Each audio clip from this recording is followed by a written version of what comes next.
যে ওহী রাসূল আমাদের কাছে রেখে গেছেন, যদি আমরা কেউ সেটা গোপন করি তাহলে নিজেকে রাসূলের ওয়ারিস দাবি করার কোনো অধিকার নাই।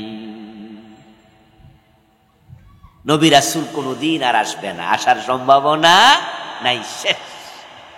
এখন এই দায়িত্ব পালন করবে আল উলামাউ ওয়ারাসাতুল আম্বিয়া, নবীগণ, নবীগণের উত্তরসূরি উলামাগণ। কিন্তু এখন আমরা আছি মুসিবতে। মুসিবতটা হলো যেই ইসলাম আপনাকে পুরা জীবনের সব জায়গায় মানতে হবে,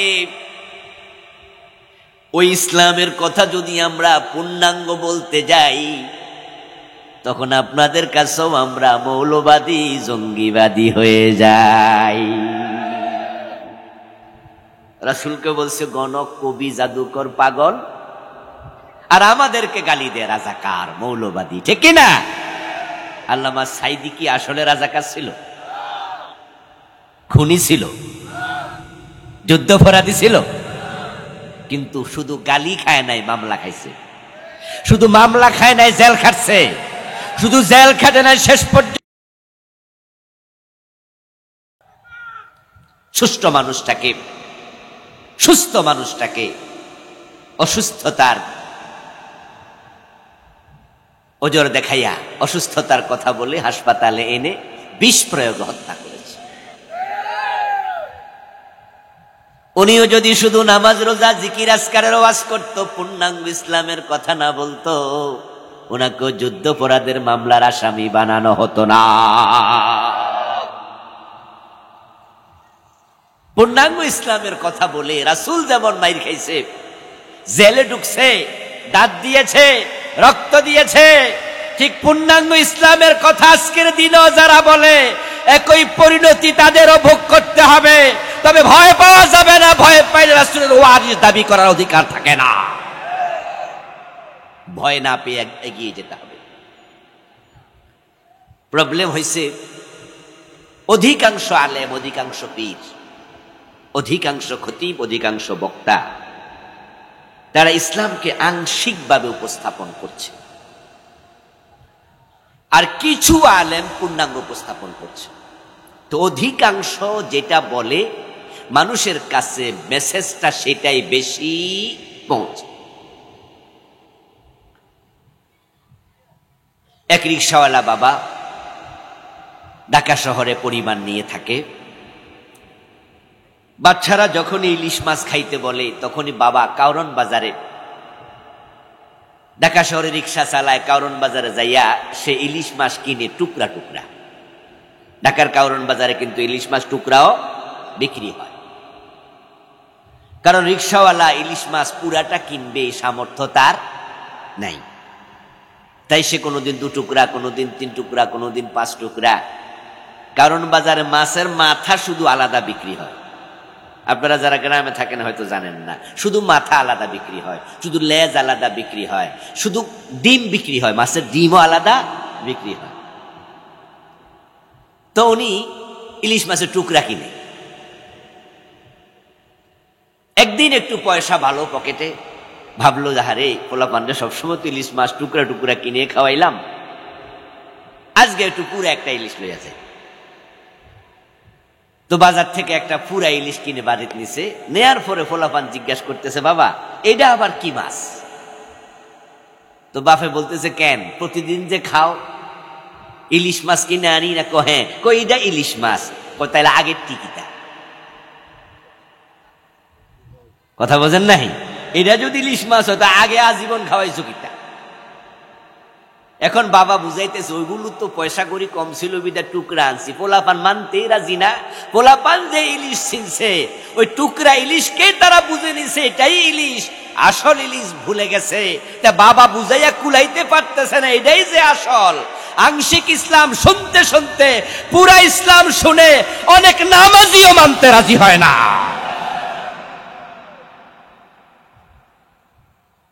আমরা যখন বলি যে আল্লাহর আইনে মসজিদ চলবে, সে আল্লাহর আইনে দেশ চলবে,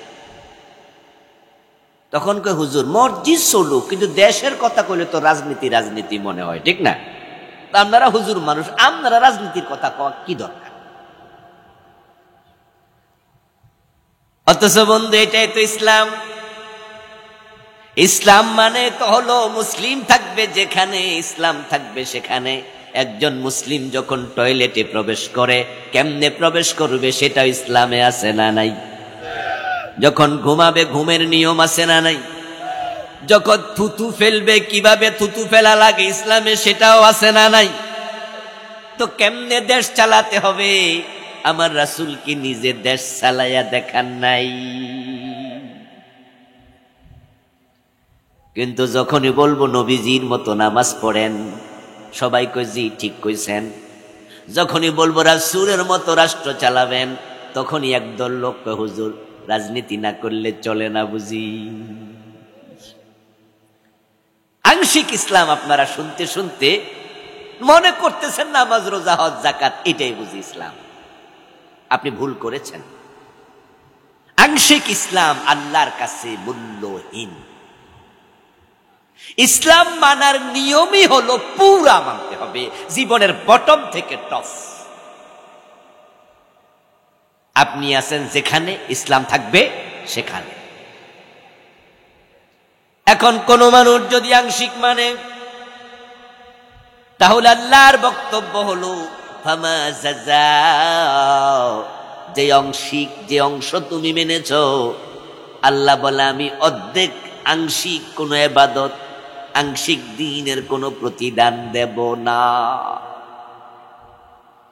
আল্লাহ বলছেন ফাতুমিনুনা বিবাদিল কিতাবি ওয়া তাকফুরুনা বিবাদিন ফামা জাযাউ, এ কোরআনের কিছু মানবা কিছু মানবা না, এই যে কিছু মানছ তার কোন পুরস্কার নাই।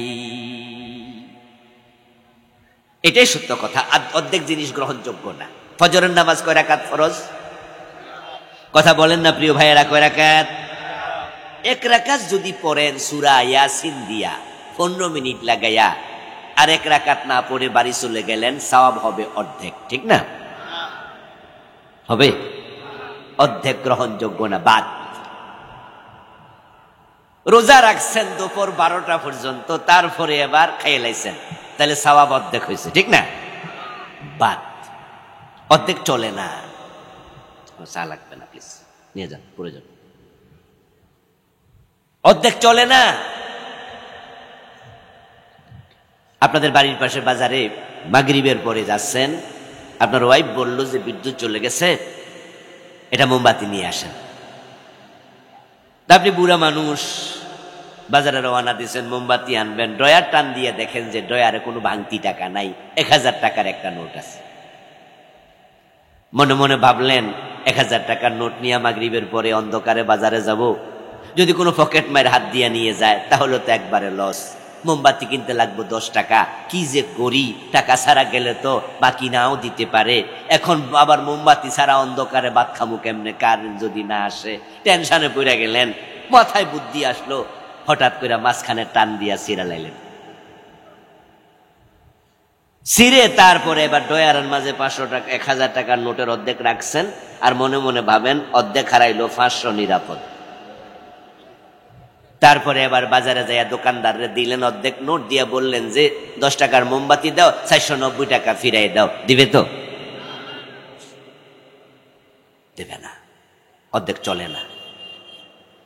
বরং আপনার অর্ধেকটা টাকা দেখে দোকানদার চোখ বড় করে তাকায়া বলবে যে দাদা পাগল হয়েছেন কোন দিন, দাদি জানেনি। কইব না? কইব না? এ পাগলামি করতে আইছেন, অর্ধেকটা টাকা নিয়ে বাজারে আইছেন কেন? আপনি বললেন যে এ মিয়া আমার চেয়ে বেশি বোঝো, অর্ধেক তো আনছি, দেখো অর্ধেকে লেখা আছে 1000 টাকা, ইংরেজিতে এই পাশে লেখা, বাংলা ও পাশে লেখা, অঙ্কে লেখা 1000 টাকা। অর্ধেক আনছি 500, 490 ফিরিয়ে দাও। 1 টাকার মালও দেবে না। আপনার ওই টাকা মুখের উপর মারবে, বেশি বাড়াবাড়ি করলে ধাক্কা মাইরা বাইর করে দেবে দোকান থেকে। ঠিক না? যাবে এটা অর্ধেক, আবার কিছু পাগলামি শুরু করছে এখানে। অর্ধেক টাকা এনে আবার মাল সাওমিয়া। আপনি অর্ধেক ইসলাম নিয়ে যখন আল্লাহর কাছে যাবেন, আল্লাহ ঠিক একই কথা বলবেন, ফামা জাযাউ, অর্ধেকের প্রতিদান নাই। এই ওয়াজ শুনে আপনার কাছে খুব শক্ত শক্ত লাগছে আর মনে মনে করেন যা ঠিক আছে তাইলে মানতাম না, আপনি রাগ কইরা নামাজ রোজা ছাইরা দিলেন, আল্লাহর খুব ক্ষতি হয়ে যাবে, ঠিক না? কিছু হবে? আল্লাহ তাআলা কোরআন মাজিদে বলছেন ফামান শাআ ফালিউমিন ওয়া মান শাআ ফালিয়াকফুর। আল্লাহ কোরআনে বলেন, শোনো দুনিয়ার মানুষ, আমার কাছে আত্মসমর্পণ পরিপূর্ণভাবে যদি করতে না পারো তাহলে তোমার মতো লোকের ইসলাম দরকার নাই, তুমি চাইলে কাফের হতে পারো। তুমি যদি কাফের হয়ে যাও আমি আল্লাহর কিছু আসে যায় না। ফামান শাআ ফালিউমিন, যে চায় সে মুমিন হোক, ওয়া মান শাআ ফালিয়াকফুর, যার ভালো লাগে না সে কাফের হোক। আজকের পৃথিবীর সবচেয়ে ধনী মানুষের নাম কি? Elon Musk. এর আগে উইলিয়াম বিল গেটস ছিল কয়েক বছর লাগাতার, এখন পিছনে পড়ে গেছে। ইলন মাস্ক হলো খ্রিস্টান। জীবনে আল্লাহ বলে একদিন আল্লাহ তাআলাকে ডাক দেয় নাই। আচ্ছা, এতে আল্লাহর কোনো ক্ষতি হয়েছে? পৃথিবীর সবচেয়ে ক্ষমতাধর রাষ্ট্র আমেরিকা, তার বর্তমান প্রেসিডেন্টের নাম হলো ডোনাল্ড ট্রাম্প। জীবনে আল্লাহকে একটা সেজদাও দেয় নাই, দিছে? হ্যাঁ না বলে না কেন ভাইয়েরা? ডোনাল্ড ট্রাম্প কি নামাজ পড়ে? এক রাকাত পড়ছে জীবনে? পৃথিবীর সবচেয়ে বড় ক্ষমতাধর ব্যক্তি এক রাকাত নামাজ পড়ে না। সবচেয়ে পয়সাওয়ালা ইলন মাস্ক আল্লাহকে আল্লাহ বলে জীবন একবার ডাকে না। এতে আল্লাহর কোনো ক্ষতি হয়েছে? তা আপনি কোন ডোনাল্ড ট্রাম্প, আপনি নামাজ চাইলে আল্লাহর ক্ষতি হয়ে যাবে? আরে আপনি কোন ইলন মাস্ক যে রাগ করে ইসলাম থেকে বেরিয়ে যাবেন, আল্লাহ ক্ষতি হয়ে যাবে? এজন্য ইসলাম মানার নিয়ম হলো আপনাকে আল্লাহর কাছে পরিপূর্ণ সারান্ডার করতেই হবে। এখন আমাদের দেশে এই যে আংশিক ইসলাম মেনে মেনে আমরা সামনে আগাচ্ছি, মসজিদে যখন ঢুকি সকলে কোন পা দেই, বের হতে কোন পা? এটা মন মতো না সুন্নাহ মতো? সব দলের লোকেরাই বলি, জামাত ইসলাম, জাতীয় পার্টি, বিএনপি, আওয়ামী লীগ, নিজাম ইসলাম, খেলাফত, সবাই বলি রাসূল ডান পা দিয়ে ঢুকেছে। আমরাও দল বুঝি না, মত বুঝি না, সবাই মিলে ডান পা দিয়ে মসজিদে ঢুকবো, আল্লাহু আকবার বলে নামাজ শুরু করব, সালাম ফিরিয়ে নামাজ শেষ করে দেব, আসবো। আমার রাসূল যেমনে করেছেন এটাই করব। কিন্তু সেই আমরা যখন এমপি হইয়া সংসদে ঢুকি, মন্ত্রী হইয়া মন্ত্রণালয় চালাই, তখন রাসূল কেমনে চালাইছে আর খবরও নেই না। কিছু মানো না, সুবিধাবাদ জিন্দাবাদে মোমেন হওয়া যায় না। সুবিধাবাদ জিন্দাবাদে মোমেন হওয়া যায় না। উতলু মা ওহিয়া ইলাইকা মিনাল কিতাব, হে নবী এই কিতাবের মাঝে যা আছে আপনি পড়া শুনান। তো নবীজি শুনাইছে আকিমুস সালাহ, নামাজ কায়েম করো। দিনে কয়বার? মাশাআল্লাহ, বলেন কয়বার? এটা আপনারা শুনেন নাই, মানেন নাই? আলহামদুলিল্লাহ, আমরা উম্মত, আমরা শুনেছি, আমরা এটা মেনে নিয়েছি। রাসূলুল্লাহ আবার শোনাচ্ছে আস-সারিকু ওয়াস-সারিকাতু ফাকতাউ আইদিয়াহুমা, চোর নারী হোক আর পুরুষ হোক, চোর ধরে হাত কেটে দাও। এই কথা আল্লাহর কোরআনে আছে না নাই? রাসূল শোনান নাই, কিন্তু বাংলাদেশে এই আইন মানছেন তো? নামাজটা মানলেন, এটা আর মানলেন না। নবীজি শুনিয়েছেন কুতিবা আলাইকুমুস সিয়াম, তোমাদের উপর রমাদানের রোজা ফরজ করা হয়েছে। আলহামদুলিল্লাহ, আমরা শুনেছি, আমরা মেনেছি। এই যে কয়দিন আগে রোজা গেল, আমরা একটা মাস রোজা রেখেছি। এই রোজা 13-14 ঘন্টা, যদি 18 ঘন্টা হতো, 22 ঘন্টা হতো, আমরা তাও রাখতাম। এই রোজা যদি 1 মাসের জায়গায় 2 মাস ফরজ হতো, আমরা তাও মানতাম। আমরা শুনেছি, আমরা রোজা মেনে নিয়েছি। এ কোরআনের মাঝে আছে আয-যানিয়াতু ওয়াজ-যানি ফাজলিদু কুল্লা ওয়াহিদিম মিনহুমা মিআতা জালদা। সূরা নূরে আল্লাহ তাআলা বলেন, কোন অবিবাহিত নারী পুরুষ জানা করলে 100 বেত লাগাও। আমার রাসূল বলেছেন বিবাহিত হলে পাথর মেরে হত্যা করো। এখন রাসূল তো এই আয়াত শোনাইছে, আমরা তো শুনেছি, কিন্তু জেনা করলে 100 বেত, এই আইন বাংলাদেশে চলছে তো। শুনলাম কিন্তু মানলাম না। মুমিন আর কাফেরের মাঝে পার্থক্য কি? পার্থক্য হলো মুমিন বলবে সামেনা ও আত্মানা, বাংলা অর্থ হলো শুনলাম এবং মেনে নিলাম। আর কাফেরদের মাঝে অনেকেই আছে যারা শুনবে কিন্তু মানবে না। যেমন চোর ধরে হাত কাটো, এই আইনটা কি বাংলাদেশের হিন্দুরা জানে না ইসলামে যে আছে? শুনেছে, মানে নাই। তো হিন্দুরাও মানে না, আমরা মুসলমানরাও মানি না। কি মারাত্মক অবস্থা আমাদের। এবার আপনাদেরকে বলি, আমাদের দেশের পীর সাহেব হুজুররা, আলেম ওলামারা, খতিব বক্তারা নামাজ রোজার যত ওয়াজ করে, চোর ধরে হাত কাটার এত ওয়াজ কি করে? রোজার যত ওয়াজ করে সকল খতিব বাংলাদেশে 3.5 লাখের উপরে মসজিদ আছে। এই রমাদানে রোজার ওয়াজ হয় নাই এমনকি একটা মসজিদ পাবেন? কিন্তু 3.5 লাখ মসজিদের সকল ইমাম কি জেহাদের ওয়াজ করে? জমিন যার, আইন চলবে শুধু তার, এমন একটা আয়াত কোরআনে আছে কিনা? আছে। আলা লাহুল খালকু ওয়াল আমর, কোরআনের আয়াত। বাংলা অর্থ হলো সাবধান, সৃষ্টি যার, আইন চলবে শুধুই তার। আপনাদেরকে আমি জিজ্ঞাসা করবো, আপনারা একটু জবাব দিয়েন, জোশের সাথে দিয়েন। সৃষ্টি কার? আরো জোরে বলেন, কার? আইন চলবে কার? বাংলাদেশে আল্লাহর আইন চলে না, ব্রিটিশ আইন চলে। আপনারা ব্রিটিশ আইনের পক্ষে থাকলে কি ঈমান থাকবে? আল্লাহর আইনের পক্ষে যাওয়া দরকার আছে না নাই?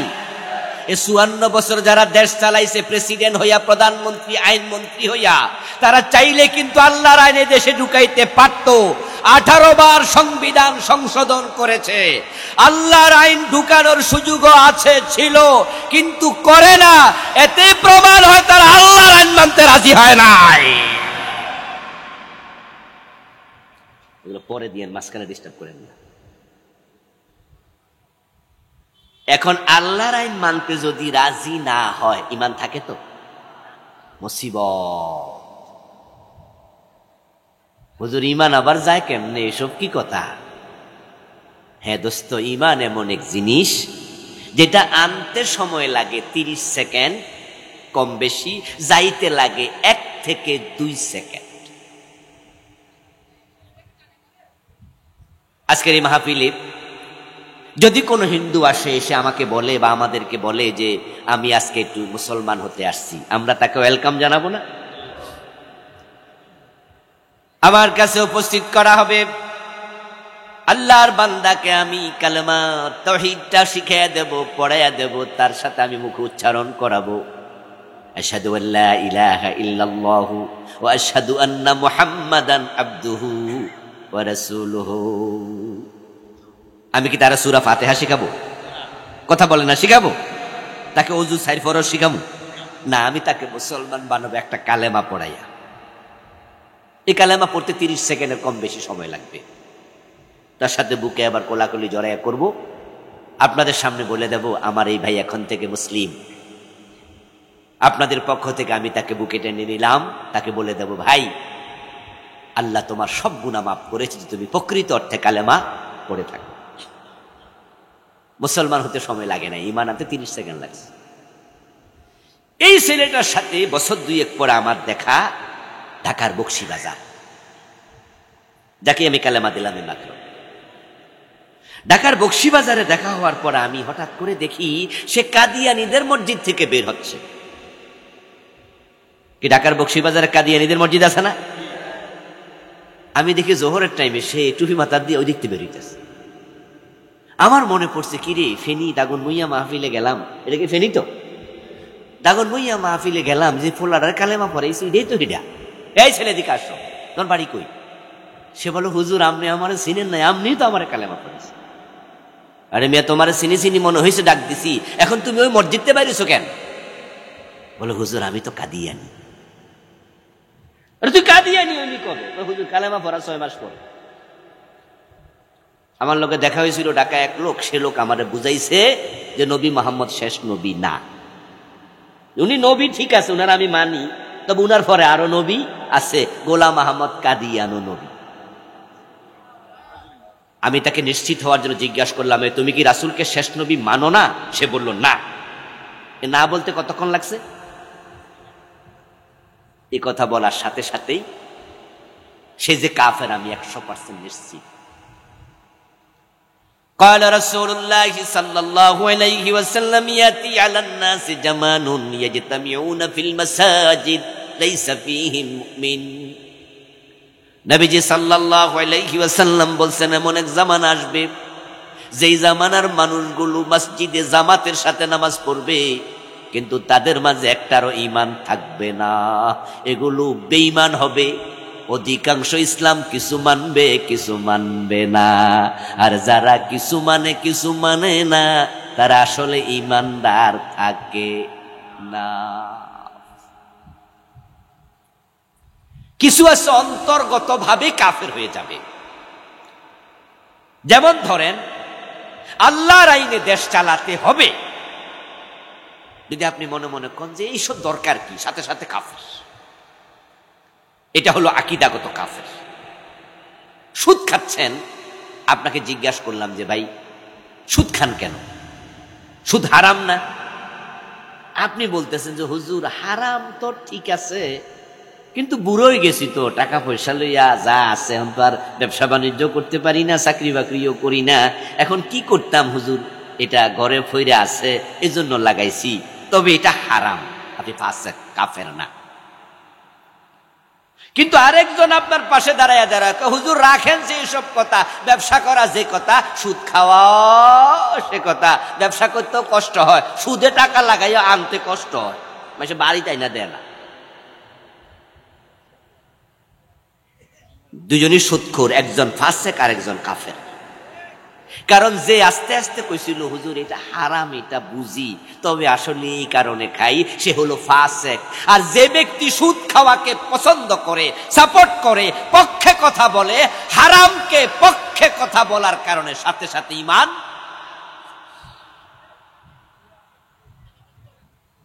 আমাদের দেশে অধিকাংশ ঘুষখোর অফিসার কাফের। অধিকাংশ বলছি, সবগুলো নয়। ঘুষ খাইলে কেউ কাফের হয় না, এটা কবিরা গুনাহ, কিন্তু কিছু ঘুষখোর কাফের হয়। কারণ যেই ঘুষখোরকে আপনি প্রশ্ন করলেন যে স্যার আপনার অফিসে কতদিন আগে ফাইলটা জমা দিয়া গেলাম, আপনি একটু ফাইলটা আটকায়া নারাইকা সিগনেচার করে যদি ছেড়ে দিতেন, তাহলে আমার তো পেনশনের টাকাটা পাইয়া যাইতাম। একটা মাস ফাইলটা আপনার টেবিলে কেন? অফিসার জবাব দেয়, মিয়া আমি সিগনেচার দিলে আপনি 15 লাখ টাকা পেনশন পাইলেন, তা আমার লাভটা কি হইল? এই জন্যই না আটকায় রাখছে। আপনি 15 লাখ পাইবেন, আমারও কিছু দিবেন না, আমার 20,000 দেন, আমি তার বেশি চাই না। আপনি বললেন যে স্যার আপনারা সরকারে বেতন দেয় না, আমি 15 লাখ টাকা পাইতেছি, মানে কি সরকার আমার দিছে, আমি 20 বছর চাকরি করছি, তা আপনি অযথা টাকা 15,000 কেন নেবেন? উনি বলে দিল, ও বুঝেন না, এই চাকরি নিতে আমার 20 লাখ লাগছে। তারপরে আমার পোস্টিং হয়েছিল হিল ট্যাক্সে, ওখান থেকে হিল ট্যাক্সে চাকরিটা ফেনীতে আনতে আরো 10 লাখ লাগছে। কয় লাখ হইল? 30 লাখ। ঘুষ দিয়া চাকরি লইছি 20 লাখ, ট্রান্সফার হয়েছি 10 লাখ। এই 30 লাখ টাকা কয় বছরে উঠবো? এই জন্য ঘুষ দিবেন কি দেবেন না এটা আপনার ব্যাপার, দেবেন না সাইন হবে না, যান আপনি সরেন। আপনি বললেন যে স্যার উপরে বিচার দেব, মুস্কি হাসে দিয়া কয় ওখানেও 5% দেই। একা খাই নাকি? বিপদে পড়ে গেলেন এবং এই ভদ্রলোক আপনাকে এমন ভাবে যুক্তি দিয়া ঘুষ খাওয়ার জন্য ফন্দি তৈরি করলো, বুদ্ধি তৈরি করলো, মনে হলো যেন এখন ঘুষ খাওয়ার মাঝে কোনো ভুল নাই, কোনো গুনাহ নাই। এবং উনিও মনে মনে ভাবে আমি যে ঘুষ দিয়া চাকরি লইছি, ঘুষ দিয়া ট্রান্সফার হইছি, তাহলে এখন যদি ওই 30 লাখ তুলি আমার কোনো অসুবিধা নাই। এই চিন্তা করে যখন কেউ গোশ খায় তখন তার ঈমান থাকে না। কারণ গোশ প্রথমে দিছে, চাকরি লইছে, এটা একটা কবিরা গুনাহ। পরে গোশ দিয়া ট্রান্সফার হইছে, এটা আরেকটা কবিরা গুনাহ। এখন যে গোশ খাইতাছে এটা আরেকটা কবিরা গুনাহ। সে তিনটা কবিরা গুনাহ একসাথে কইরা সে কবিরা গুনাহ করাকে জায়েজ বানানোর জন্য গোশ খাচ্ছে, যুক্তি দিয়া জায়েজ বানিয়ে দিচ্ছে।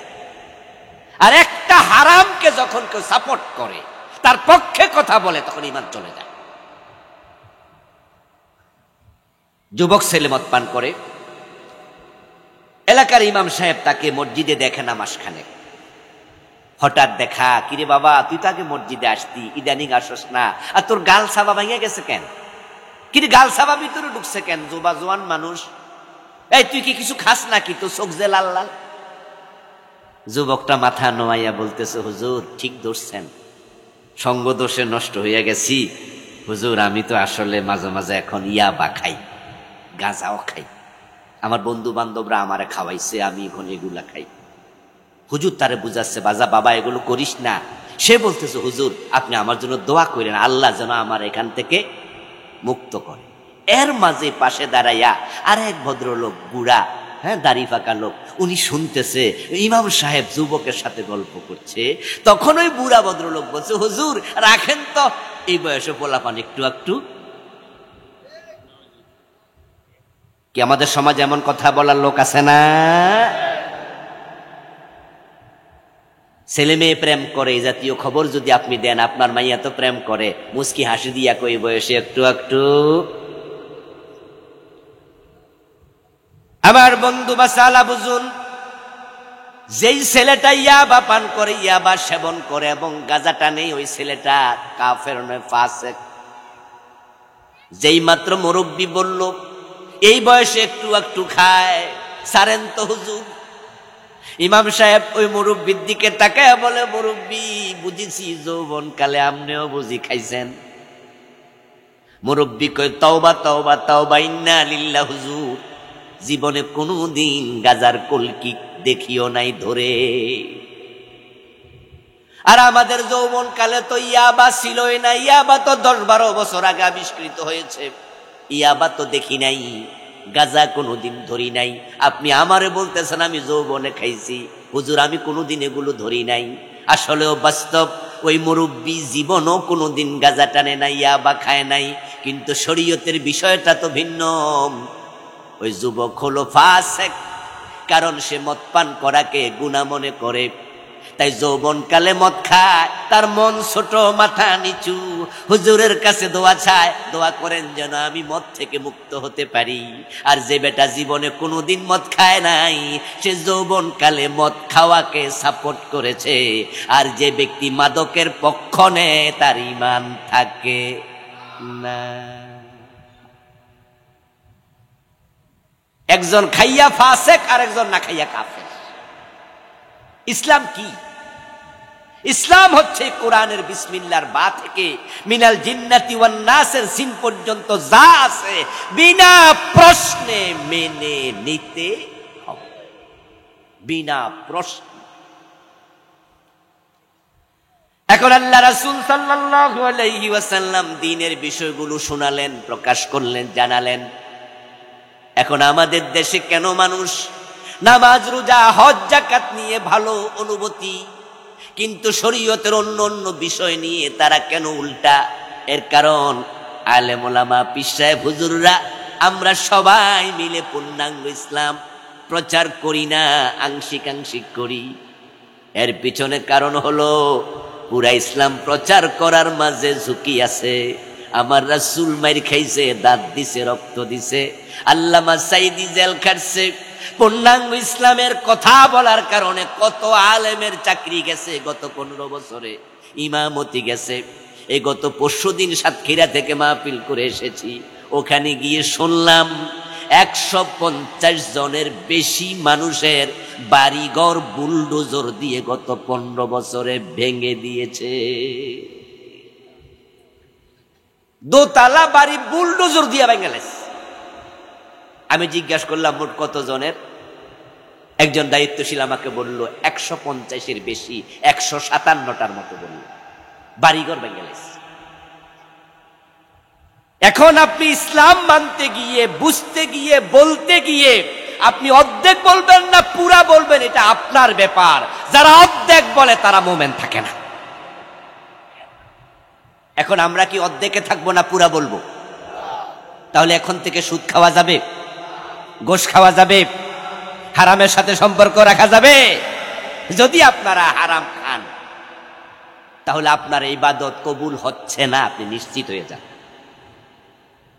নবীজি বলছেন, মান ইশতারা সাওবাম বিআশারাতি দারাহিম ফীহি দিরহামু হারাম লাম ইয়াকবালিল্লাহু লাহু সালাতাহু মা দামা আলাইহি। নবীজি বলেন, যে ব্যক্তি 10 দিরহাম দিয়ে একটি কাপড় কিনেছে, 9 দিরহাম হালাল, 1 দিরহাম হারাম কাপড়ে ঢুকেছে, ওই কাপড় পরে যত নামাজি পড়ো 1 রাকাত আল্লাহ কবুল করবেন না। আমি তো বাংলাদেশের মানুষগুলোর চরিত্র দেখে মাঝে মাঝে বিস্মিত হই, অবাক হই। সুদখোরকে দেখি ইমাম সাহেবের পিছনে দাঁড়ায় নামাজ পড়ে। এমন সুদখোর আছে যার কপালের মাঝে আমি নামাজের কালো দাগ দেখেছি। আমার এলাকায় সুদখোর ছিল, সে সবসময় নেসপেসাক কাপড় পরত, তার গোল জামা ছিল নেসপেসাক কাপড়, এলাকায় সুদে টাকা লাগায় রাখত। নবীজি সাল্লাল্লাহু আলাইহি ওয়াসাল্লাম বলছেন, মানাকালা দিরহাম রিবা ওয়া হুয়া ইয়ালাম আন্নাহু আশাদ্দু মিন 36 জিনাম। যে ব্যক্তি জেনে বুঝে 1 টাকা সুদ খায়, তার আমলনামায় 36 বার জিনার গুনাহ লেখা হবে। কয়বার? 36 বার, 36। 1 টাকা সুদ খেলে 36 বার জিনা হবে। 100 টাকা সুদ খেলে 3600 বার জিনা হবে। 1000 টাকা সুদ খেলে 36,000 বার জিনা।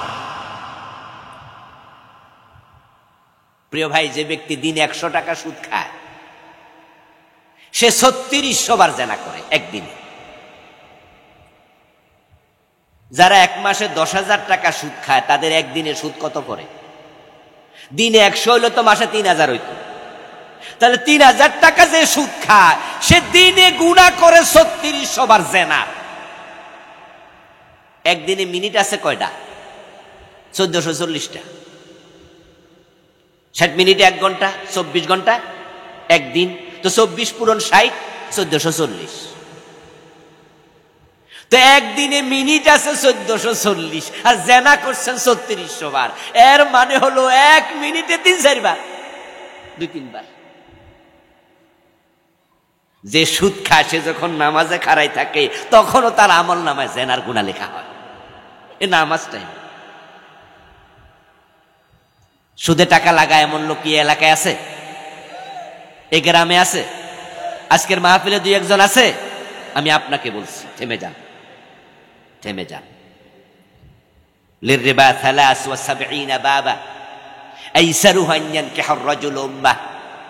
সুদ খেলে 73টা বড় বড় গুনাহ হয়। সবচেয়ে ছোট গুনাহ হলো নিজের মায়ের সাথে জিনা করা।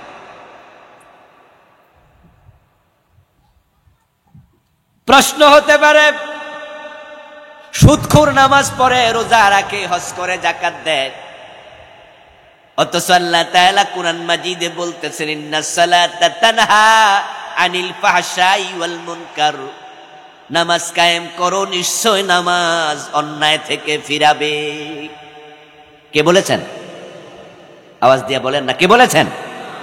নামাজ অন্যায় থেকে ফিরাবে। তো সুদ কি অন্যায় না? তো সুদখোর কেমনে নামাজ পড়ে? তার নামাজ তাকে কেন সুদ থেকে ফিরায় না?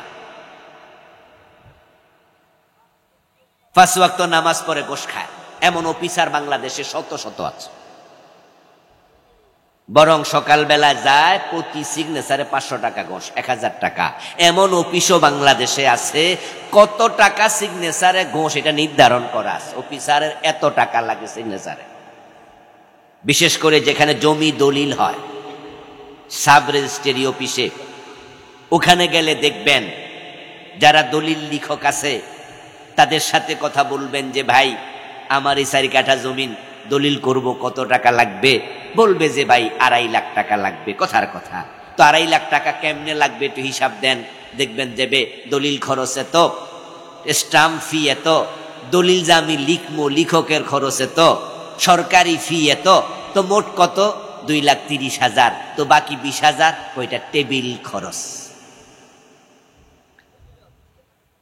টেবিলও টাকা খায়, ঠিক না?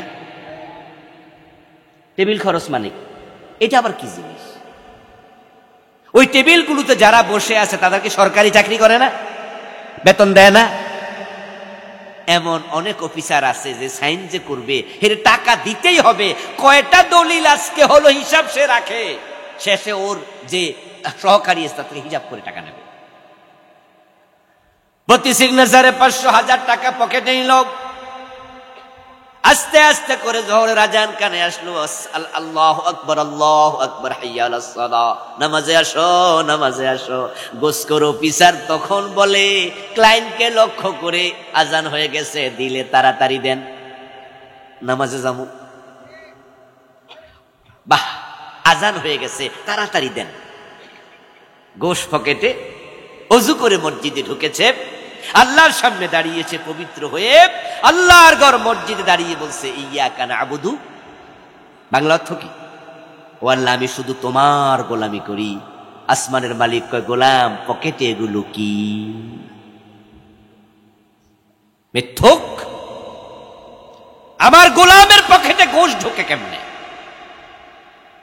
এদেশের মানুষের চরিত্র দেখলে অবাক লাগে। এই যে কয়দিন আগে রোজা গেল, রমাদান ইফতারের আগে সবাই গড়ির দিকে তাকাচ্ছে, তাকান না আপনারা? কয় মিনিট আছে, কয় মিনিট আছে, কয় মিনিট আছে? সামনে খাবার আছে, পেটে ক্ষুধা আছে, খায় না। বুকে পিপাসা আছে, সামনে শরবত আছে, পানীয় আছে, পানি আছে, পান করে নাও। দাদা বারবার জিজ্ঞাসা করে, নাতি রে নাতি কয় মিনিট? নাতি বলে, স্যার দাদা 10 মিনিট। একটু পরে আবার জিজ্ঞাসা করে, কয় মিনিট বাকি আছে? দাদার বলে, নাতি 5 মিনিট। এরপরে দাদা আবার জিজ্ঞাসে, আর নাতি আবার একটু খেপা যাইয়া কয়, দাদা এতবার জিগাও কেন? ক্ষুধা বেশি লাগলে খায়া লাও।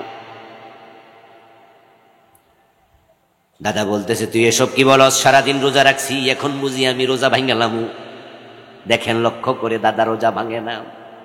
পিছনে কোনো লাঠিয়াল নাই যে মাথার মাঝে বাড়ি মারবে ইফতার করলে 2 মিনিট আগে, কিন্তু করে না, ঘড়ির দিকে বারবার তাকায়। কারণ আমার আল্লাহ সূর্য ডোবার আগে খাওয়ার অনুমতি দেন নাই। আল্লাহ নিষেধ করেছে, এই পানিটা পান করা যাবে না সূর্য ডোবার আগে। এই যে আমার হাতে গ্লাসের মাঝে পানি আছে, আমি আপনাদেরকে প্রশ্ন করি, জবাব দিন। এই পানিটা রোজার দিবসে আমরা কয় ঘন্টা খাই নাই? 12 বা 13 ঘন্টা, ঠিক না? এই পানিটাকে আসলে হারাম নাকি? কেন খাইনি? আল্লাহ মানা করছে, এই জন্যই তো নাকি? কয় ঘন্টা খাই নাই? তাহলে আল্লাহ মানা করার কারণে এটা 12-13 ঘন্টা খাওয়া হারাম। আমি গড়ির দিকে তাকাই, ঘরের দরজা বন্ধ করে খাই না, কেউ না দেখুক। কে দেখে? পুকুরে ডুব দিয়া গোসল করার সময় পানি পান করি নাই রোজার দিনে, কেউ না দেখুক। কে দেখে? আল্লাহ মানা করছে পানি পান করো না রোজার দিবসে, আমি পান করলাম না। এটা 13 ঘন্টা হারাম, 12 ঘন্টা হারাম। কিন্তু সুদ খাওয়া হারাম কয় ঘন্টা? তো ওইটা খাইলাম কেমনে? গোশ খাওয়া হারাম কয় ঘন্টা? রোজার দিনে গোশ খাইলাম কেমনে? ওজনে কম দেয়া, মালে বেজাল দেয়া হারাম কয় ঘন্টা? পরের জমি জাল দলিল করা, দখল করা হারাম কয় ঘন্টা?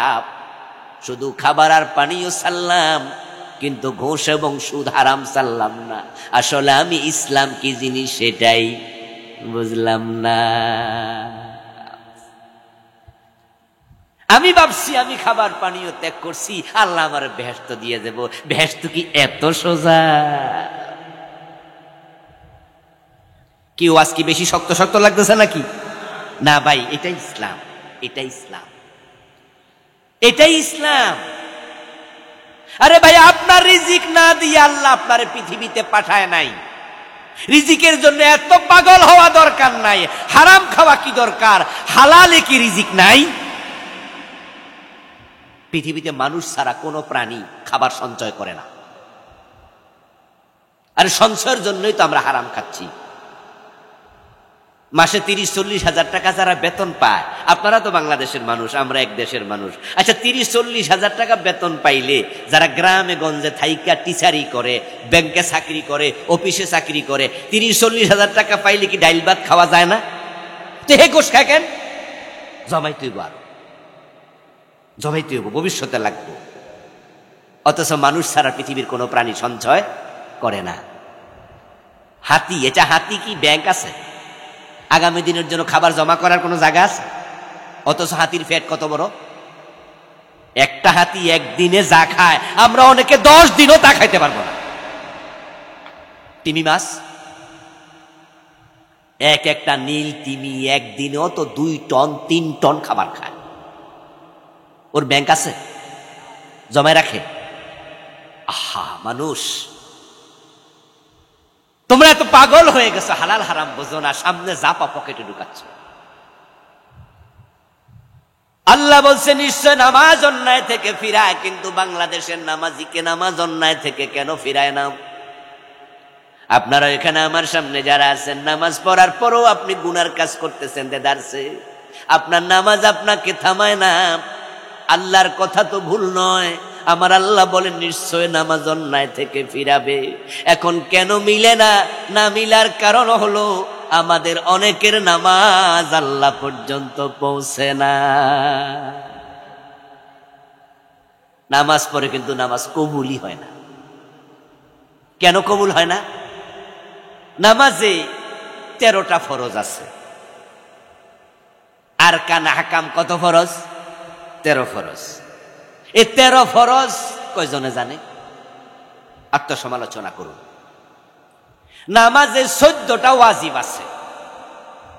কয়জনে 14টা ওয়াজিব জানে? আমার প্রিয় ভাই, মক্তবে পড়াইছে নামাজের 13 ফরজ। 1 নম্বরে শরীর পাক, 2 নম্বরে কাপড় পাক, 3 নম্বরে নামাজের জায়গা পাক। করছেন না আপনারা? আচ্ছা, আপনার শরীর কি পাক আছে? কাপড় কি পাক আছে? শরীরে প্রস্রাব লেগেছে, পায়খানা লেগেছে, না পাক হয়েছে? পুকুরে ঝাঁপাইয়া পড়েন, গোসল করেন, ওয়াশরুমে ঢোকেন, পানি ছেড়ে দেন, শাওয়ার নেন, পাক হয়ে যাবে। কিন্তু সুদের টাকা দিয়ে আপেল আঙ্গুর কিনা খাইছেন, ওইটা রক্ত হয়েছে, ওইটা পাক করবেন কেমনে? গোশের টাকা দিয়ে চাল কিনছেন, ডাল কিনছেন, ওইটা পাক করবেন কেমনে? আমার রাসূল বলতেছে, আমি না, ওয়াজ কিন্তু শক্ত আমি করি না, এটা ইসলাম, আমি যা শোনাচ্ছি। নবীজি বলছেন একজন ব্যক্তির কথা, ইউতিরুস সাফারা আশআসা আগবারা ইয়ামুদ্দু ইয়াদাইহি ইলাস সামা ফায়াকুলু ইয়া রাব্বি। শান্তি, এই জায়গাতে কত নবীর পায়ের ধুলাবালি লেগে আছে। এই কাবার সামনে ইব্রাহিম আলাইহিস সালাম দাঁড়িয়েছেন, ইসমাইল দাঁড়িয়েছে, নবী মুসা, নবী ঈসা, কত নবী এখানে আসছে তার হিসাব নাই। আমার রাসূলের পায়ের ধুলা তো আছেই, কত সাহাবীর পায়ের ধুলা এখানে। তাই মনে মনে বলে, হাত তুলেছি আকাশের দিকে, আমার রব আমার দোয়া ফিরাবে না। অথচ রাসূল বলে, শোনো, তার পেটে আছে হারাম, তার রক্তে আছে হারাম, তার গায়ের জামা কাপড়ে আছে হারাম। কাবার বাহিরে কেন, কাবার ভিতরে ঢুকে দোয়া করলো, দোয়ার কবুল হবে না।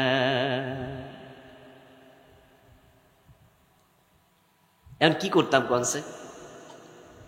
এখন ইসলামরা আমি আর সহজ কেমনে বানাই? আমাদের দেশে তো এমন ওয়াজ আপনি শুনবেন যে একবার সুবহানাল্লাহ পড়লে আকাশ এবং জমিনের মাঝখানে যে ফাঁকা জায়গা আছে সবটা সওয়াব দিয়ে ভরপুর হবে। এই পাতলা পাতলা ওয়াজ, হ্যাঁ এগুলো হাদিস, কিন্তু একদিক শুনে শুনে এমন জিকির চালাইছে, জিকির করে দিন 100-200 বার, আবার সুদ ঘোষ সব একসাথেই। ফজরের নামাজ পড়া টুপিটা পর্যন্ত খোলে নাই, কোদালটা কান্দে লইয়া খেতে গেছে, খেতে যাইয়া ক্ষেতের পাশের আইল সাফ করতেছে, সুবহানাল্লাহ কইয়া কোপ মাইরা ক্ষেতের লাইল বাঁকা করে লাইছে। এখনো টুপি মাথায় আছে, জিকিরও মুখে আছে, কিন্তু কোপ মারতেছে ক্ষেতের আইলের মাঝখান দিয়ে। এই মুসলিম, তুমি কি ইসলাম শিখেছো? কি ইসলাম শিখেছো? নামাজ যদি কবুল না হয়, নামাজ আপনাকে অন্যায় থেকে ফিরাবে না।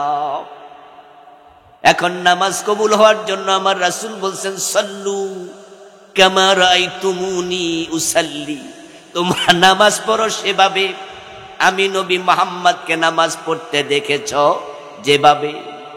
আমরা তো ফরজগুলোও মানি না, অনেক জায়গায় ওয়াজিব জানি না, আবার আমাদের অনেকের নামাজ রাসূলুল্লাহর নামাজের সাথে মিলেও না।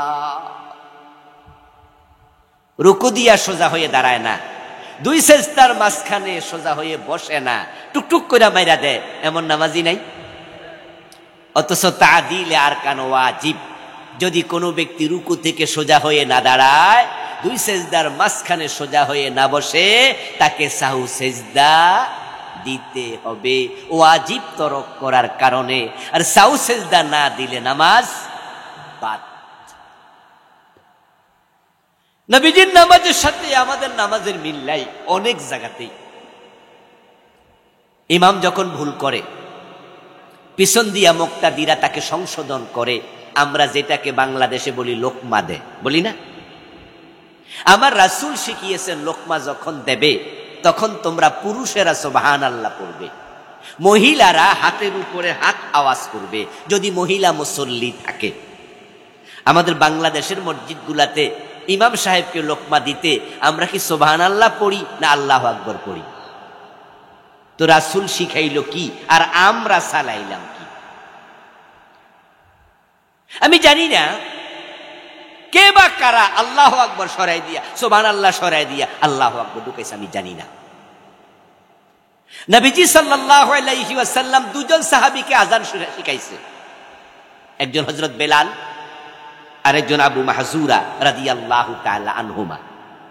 দুইজন রাসূলের মুয়াজ্জিন, দুইজনকে আযান শিখাইছে। শুরু হবে আল্লাহু আকবার, কিন্তু বাংলাদেশের কিছু কিছু মসজিদে আযানের শুরুতে দুরূদ শরীফ শুরু করে। শুনছেন আপনারা? সিটাঙ্গে লেভেল শুনবেন, আসসালাতু ওয়াসসালামু আলাইকা ইয়া রাসূলুল্লাহ। আমার বন্ধু রাসূল শিখাইলো কেমনে আর তুমি মানতেছো কেমনে? নবীজি সাল্লাল্লাহু আলাইহি ওয়াসাল্লাম যখন নামাজে দাঁড়াতেন তখন তিনি নামাজ শুরু করতেন তাকবীর দিয়ে। قال رسول الله صلى الله عليه وسلم افتتاحه التكبير واختتامه التسليم। নামাজ শুরু হবে আল্লাহু আকবার বলে, নামাজ শেষ হবে সালাম ফিরিয়ে। কিন্তু আমরা নামাজে দাঁড়ায়া মুসাল্লাত দোয়া পড়ি, যেটা ইন্নী ওয়াজ্জাহাতু ওয়াজহিয়া লিল্লাযী ফাতারাস সামাওয়াতি ওয়াল আরদা হানিফা। অধিকাংশ মুসল্লি আল্লাহু আকবার বলার আগে মুসাল্লাত দোয়া পড়ে। ইমাম তাকবীরে উলা দিয়া নামাজ শুরু করে দিয়েছে, আপনি মসজিদে ঢুকেছেন, এখন তাকবীরে উলা আপনি পেতেন, কিন্তু শুধু নাওয়াইতুয়ানের কারণে উনার ৩-৪ আয়াত শেষ। আবার নাওয়াইতুয়ান আপনার ইন্নী ওয়াজ্জাহাতু কইয়া আবার নাওয়াইতুয়ান উসাল্লিয়া লিল্লাহি তাআলা, এই দোয়ার জন্য মক্তবে কত মাইর খাওয়া লাগছে। অথচ আমার রাসূল নাওয়াইতুয়ান কোনোদিন পড়েন নাই, ইন্নী ওয়াজ্জাহাতু পড়েছেন। হাদিসে পাওয়া যায়, সহিহ মুসলিমে এসেছে, হযরত আলী থেকে বর্ণিত হাদিস, আমার রাসূল ইন্নী ওয়াজ্জাহাতু পড়েছেন তাকবীর দেওয়ার পরে। কখন পড়ছে? আমি বই লিখেছি, আবার বইয়ের নাম দিয়েছে, আমার লেখা 8টা বই আছে আলহামদুলিল্লাহ, লিখেছি হাদিসের বৈচিত্র্য পূর্ণাঙ্গ নামাজ। এই বইয়ের মাঝে আমি বাংলাদেশের নামাজের যত অসঙ্গতি সব তুলে ধরছি। আমাদের দেশে আমরা আত্তাহিয়াতুতে যখন বসি, আত্তাহিয়াতুর মাঝে বসে সকলে আমাদের 2 হাতের আঙ্গুলকে এরকম প্লাগ করে রাখি, এরকম রাখি না? আত্তাহিয়াতু পড়তে পড়তে আশহাদু আল্লা ইলাহা ইল্লাল্লাহ এক আঙ্গুল তুলি, আবার পরে নামাই। অথচ নবীজি সাল্লাল্লাহু আলাইহি সাল্লাম আত্তাহিয়াতুতে বসেই তিনি ডান হাতের বৃদ্ধাঙ্গুলিকে মধ্যমার সাথে লাগাইয়া এরকম গোল বানাতেন। সহিহ মুসলিম অনেকগুলো হাদিস আমি আনছি, সহিহ মুসলিম সহ অনেক কিতাব, আবু দাউদে আছে, সহিহ মুসলিমে আছে, তিরমিজিতে আছে, বিভিন্ন হাদিসের কিতাবে আমার রাসূল এভাবে হাত বৃদ্ধাঙ্গুলির সাথে মধ্যমা একসাথ করতেন। তারপরে বাকি যে 2 আঙ্গুল আছে ছোট ছোট, এগুলাকে ওই মধ্যমার সাথে এইভাবে গোল বানাতেন, আর এই আঙ্গুলটা তিনি তুলে রাখতেন, এক হাদিসে পাওয়া যায়। আর এক হাদিসে পাওয়া যায় তিনি মাঝে মাঝে একটু হালকা নাড়াতেন। তুলে রাখা এক হাদিস, হালকা নাড়ানো আর এক হাদিস। কিন্তু আমরা এভাবে তুলেও রাখি না, হালকা নাড়াইও না, আমরা সমান করে রাখি। তো রাসূল তো সমান রাখতেন না, আপনি রাসূলকে ফলো না করার অনুমতি পেলেন কই? মসজিদে ঢুকেছেন, মসজিদে ঢুকার পরে দেখবেন আলহামদুলিল্লাহ একটা ভাইরাস মহামারী এই দেশে চালু হয়েছিল, আমাদের ওয়াজের কারণে এটা আলহামদুলিল্লাহ কন্ট্রোলে আসছে। সে ভাইরাসটা হলো মসজিদে ঢুকে দেখা যাইতো যে 10-20টা চেয়ার, এমনও ছিল বাহিরে 1 কিলোমিটার হাইটা তারপরে মসজিদে চেয়ারে যাবে যেত। বাজার থেকে খরচার ব্যাগ 2 হাতে 2টা আনছে, এই বেড়া মসজিদে চেয়ারে বসে, এবং মসজিদে চেয়ারের একটা প্রতিযোগিতা শুরু হয়ে গিয়েছিল। অথচ দাঁড়িয়ে নামাজ পড়া ফরজ, ফরজ নামাজ দাঁড়িয়ে পড়া ফরজ, 13 ফরজের 1 ফরজ। মুরব্বী মানুষ দাঁড়ায় নামাজ পড়ে না, বসে নামাজ পড়ছে। বসে নামাজ পড়ে সালাম ফিরানোর পরে জিজ্ঞাসা করা হলো, চাচা আপনি যে বসে বসে নামাজ পড়লেন কারণ কি, মাজায় ব্যথা? চাচা জবাব দে যে না, আমার চোখের সমস্যা। ডাক্তার বলছে আমি যেন মাটিতে সেজদা না দেই। তো মাটিতে সেজদা দিতে ডাক্তার মানা করছে, কিন্তু খাড়াইয়া নামাজ পড়তে কি মানা করছিল? কয় না। তাহলে বসলেন কেন? এবার কয় কথা তো ঠিক, বললাম কেন? ডাক্তার বলছে যে আপনার চোখে একটু ছোট্ট অপারেশন হয়েছে, আগামী 1 সপ্তাহ আপনি মাটিতে সেজদা দিয়েন না। আপনারা খাড়াইতে মানা করছিল, তো দাঁড়ানো কি ফরজ ছিল না? 13 ফরজের 1 ফরজ না?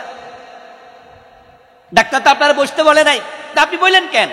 বইছে এই কারণে, ফাঁসের বাড়ির চৌধুরী যদি বইতে পারে, আমি বইয়া বংশের লোক, আমি বইতে পারবো না? এজন্য চেয়ারের প্রতিযোগিতা। আলহামদুলিল্লাহ আমরা আলেম ওলামারা এই বিষয় ভীষণে নেমেছিলাম যে মসজিদকে চেয়ার মুক্ত করতে হবে। যদি বসে নামাজ পড়তে বাধ্য হও, চেয়ারে নয়, বসবে কোথায়? মাটিতে।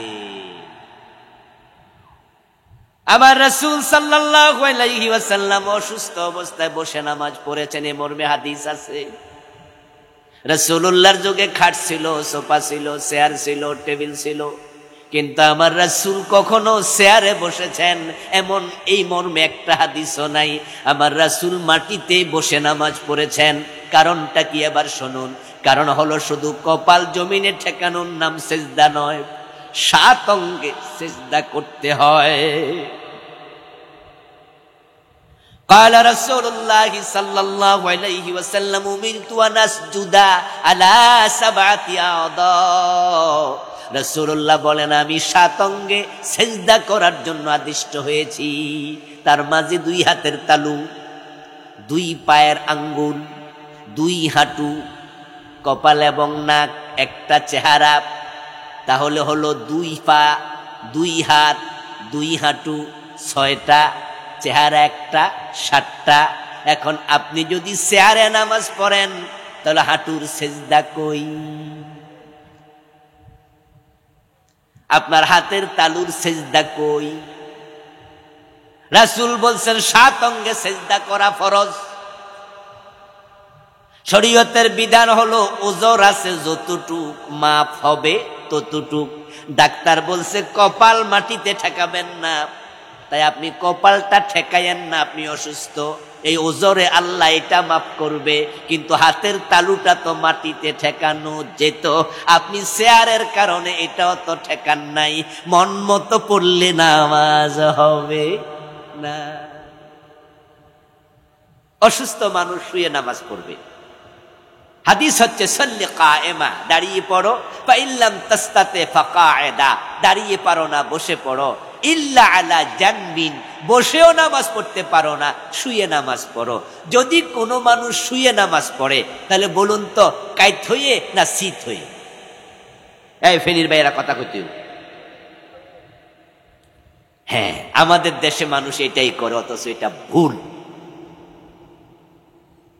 শীত হয়ে নয়, বরং মাসালা হলো যিনি শুয়ে শুয়ে নামাজ পড়বে তার পা দেবে কাবার দিকে, তার মাথা দেবে পূর্ব দিকে, পশ্চিম দিকে পা, পূর্ব দিকে মাথা। তারপরে এবার সে শোয়ার পরে আমরা বলি যে সে কি করবে, পিছন দিয়ে একটা বালিশ দিয়ে দাও, তাহলে মাথাটা একটু উঁচু হলো। কিন্তু যদি সে এমন হয় যে না, সে কাত হইতে পারবে, কাত হবে। কেন কাত হবে? চিত হবে না। চিত হওয়ার সুরত একটা, কাত হওয়ার সুরত আরেকটা। চিত হবে সে যে কাত হওয়ার সামর্থ্য নাই, এমন সিসি অবস্থা, এখানে যন্ত্র ওখানে যন্ত্র 10-12টা লাগাইয়া রাখছে, তারপর ডাক্তার এমনে শোয়াই দিছে, কাইত হওয়ার সুযোগ নাই। ওর মাসালা হলো পশ্চিম দিকে পা, পূর্ব দিকে মাথা, বালিশের একটু মাথার নিচে দিয়া উঁচু করো, চেহারা কাবার দিকে ফিরাও। অন্যের মাসালা হলো কাইত করে দাও, কারণ 13 ফরজের মাঝে কাবার দিকে চেহারা ফিরানো এক ফরজ। মানুষ যখন চিত থাকে তখন চেহারা কাবার দিকে থাকে না উপরে থাকে? উপরে কি কেবলা আছে? ছোটকালে যেই ষোলোকে শিখাইছিল, 1 নম্বরে শরীর পাক, 2 নম্বরে কাপড় পাক, 3 নম্বরে নামাজের জায়গা পাক, 4 নম্বরে সতর ডাকা, 5 নম্বরে কেবলামুখী হওয়া। কি শিখছিলেননি? তো শীত হইলে কেবলামুখী হইলেন কেমনে? মুখ তো আকাশে গেল। এই জন্য মাসালা হলো কায়েদ করে দেবে উত্তর দক্ষিণ দিকে। উত্তর দক্ষিণ দিকে কায়েদ করে দিলে চেহারা কাবার দিকে ফিরবে। নামাজের এই জাতীয় ঝামেলা যে কত আমরা লাগাইয়া বইয়া রয়েছি তার কোনো হিসাব নাই। আমি কয়েক ডজন লিখেছি এই বইতে। প্রিয় ভাইয়েরা, নামাজটাকে পরিশুদ্ধ করুন, কবুলের উপযুক্ত করুন, তাহলে আপনার নামাজ আপনাকে অন্যায় থেকে ফিরাবে ইনশাআল্লাহ। মসজিদে ঢুকেছেন, মসজিদে ঢুকে বসে যায়। বাংলাদেশের লোকদের বদভ্যাস, চরম বদভ্যাস। এবং হুজুররাও মসজিদে লাইট লাগাইয়া রাখে, লাল লাইট। আবার লিখে রাখে সুন্নাহ পড়বেন না, কারণ হুজুর এখন ওয়াজ করতেছে। হুজুর ওয়াজ করতেছে জুমার দিন, এই জন্য আপনি সুন্নাহ পড়বেন না, আপনি বয়ে যাবেন। বরং হুজুর বলে দেবে পরে সুন্নতের সময় দেয়া হবে। অথচ নবীজির অর্ডার হচ্ছে, নির্দেশনা হচ্ছে, ইজা দাখালা আহাদুকুমুল মসজিদা ফালা ইয়াজলিস হাত্তা ইউসাল্লিয়া রাকআতাইন। তোমাদের কেউ যখন মসজিদে প্রবেশ করে 2 রাকাত না পড়ে সে যেন না বসে। রাসূল খুতবা দিচ্ছেন, এই অবস্থায় জুমার দিন এক সাহাবী প্রবেশ করে বসে গেছে। আল্লাহর নবী সাল্লাল্লাহু আলাইহি সাল্লাম খুতবা বন্ধ করলেন, বন্ধ করে তাকে জিজ্ঞাসা করলেন, আসসালাইত, এই তুমি কি 2 রাকাত পড়েছো, পড়ে বসছো? ওই সাহাবী জবাব দেন না। রাসূল বলল, কুম ফাসাল্লি রাকাতাইন, দাঁড়াও 2 রাকাত পড়ো। খেয়াল করেন বিষয়টা কত শক্ত। এই জন্য মসজিদে প্রবেশ করে 2 রাকাত না পড়ে বসার অনুমতি নাই। নামাজ শুরু হয়েছে, আপনি মসজিদে ঢুকে দেখেন অলরেডি ইমাম সাহেব নামাজ পড়ছে, আপনি সুন্নার নিয়ত বেঁধেছেন। বিশেষ করে ফজরের টাইমে বাংলাদেশের মসজিদগুলোতে এভেলেবেল দেখা যায় হুজুর ফরজ পড়ে আর কিছু মুসল্লি সুন্নাত পড়ে। আপনাদের এলাকায় কি আসেনি? এটা হাদিসের একবারে উল্টা। রাসূলুল্লাহ সাল্লাল্লাহু আলাইহি ওয়াসাল্লাম ফজরের নামাজের সময় তিনি একামত হয়ে গেছে, নামাজ শুরু করবেন, এর মাঝে দেখলেন যে একজন সাহাবী এসে একামত চলাকালে সুন্নার নিয়ত বেঁধেছে। আল্লাহর নবী নামাজ শেষ করলেন, ওই সাহাবীকে ডাকলেন, ডেকে বলতেছেন, এই মিয়া, যখন একামত হয়ে গেল আমি নামাজ শুরু করতে যাচ্ছিলাম, তখন তুমি আমার সাথে শামিল হলে না, নিজে সুন্নাত পড়লে। তোমার কাছে কোনটার দাম বেশি, আমারটা না তোমারটা? আপনাদের কাছে আমার প্রশ্ন, ফরজের দাম বেশি না সুন্নতের দাম বেশি? তো ফরজ না শুরু হয়ে গেল, সুন্নত করলেন কেন? তাহলে বোঝা গেল আপনি ফরজের দাম দিতে ব্যর্থ হয়েছেন। قال رسول الله صلى الله عليه وسلم اذا اقيمت الصلاه فلا صلاه الا المكتوبه رواه মুসলিম। নবীজি বলছেন, যখন ইকামত হয়ে যাবে ফরজ নামাজ ছাড়া কোনো নামাজ পড়া যাবে না। এই সুন্নাহটা আপনি পড়বেন পরে। ওই সাহাবীকে রাসূল ধমকালেন। কোন সাহাবী পড়েছেন মর্মে হাদিস আছে, কিন্তু রাসূল ধমকাইছে। এইভাবে নামাজের অসঙ্গতিগুলো তুলে ধরেছি। আমার লেখা মোটা 8টা বই আছে, শিরিক, বিদআত, পরিবার, সালাত, রাসূলুল্লাহর জীবনী। আলহামদুলিল্লাহ এই বইগুলো ড্রাইভার সাহেবের কাছে পাবেন। শিক্ষিত ভাইয়েরা নেবেন, পড়বেন, পড়াবেন, জানবেন, জানাবেন। ইসলামের মৌলিক 2-3টা বিষয় নিয়ে আজকে কথা বললাম। এই কথাগুলো নিজের জীবনে আমল করবেন। 1 নাম্বার, ইসলাম পুরা মানতে হবে। 2 নাম্বার বলেছি, হারামের সাথে সম্পর্ক রাখা যাবে না। 3, নামাজটা রাসূল যেভাবে পড়েছেন সেই পন্থায় আদায় করতে হবে। আল্লাহ তাআলা আমাদের সকলকে এই বিষয়গুলো মাথায় রেখে, আগেকার বক্তারা যে কথাগুলো বললেন সেগুলোও মাথায় রেখে জীবন সাজানোর তৌফিক দাও। বলেন আমিন।